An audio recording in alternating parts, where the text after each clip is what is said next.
On sait qu'il y a des douzaines d'organisations qui sont subventionnées par l'État canadien, qui soutient l'armée israélienne. Aujourd'hui, c'est la Journée internationale de charité. C'est pour ça qu'on est ici, on a choisi le 5 septembre.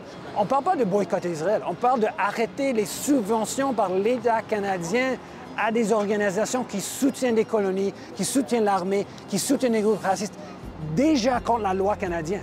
Ce n'est pas une demande radicale, c'est juste appliquer la loi canadienne sur des organisations de bienfaisance. Le Hesek Foundation for Lone Soldiers, qui soutient des non-israéliens qui rentrent dans l'armée israélienne, des gens de Toronto, de Montréal, de New York. Ils ont donné 200 millions de dollars à cette organisation dans les 20 dernières années. Ça veut dire que l'État canadien, c'est possible qu'il soutienne jusqu'à 90 % de ce montant d'argent de 200 millions de dollars.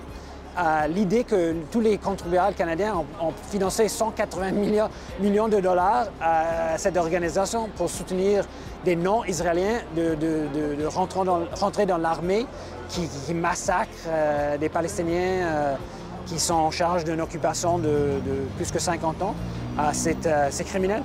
Ils sont en train d'étudier certains des dossiers et plus il y a de la pression, parce qu'eux, c'est une autre histoire. Eux, ils peuvent creuser eux-mêmes. C'est pas comme la Cour. La Cour doit avoir une demande qui est présentée et ils vont décider selon la preuve.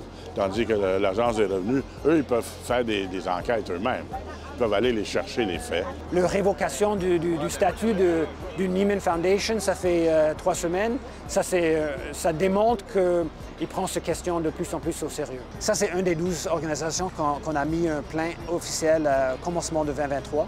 Il montre clairement qu'il voit que soutenir l'armée israélienne est contre la loi pour les organisations de bienfaisance. Pas seulement on espère, on est presque certain qu'il va y avoir un couple d'autres, du groupe de bienfaisance qui vont perdre leur statut dans les prochains mois.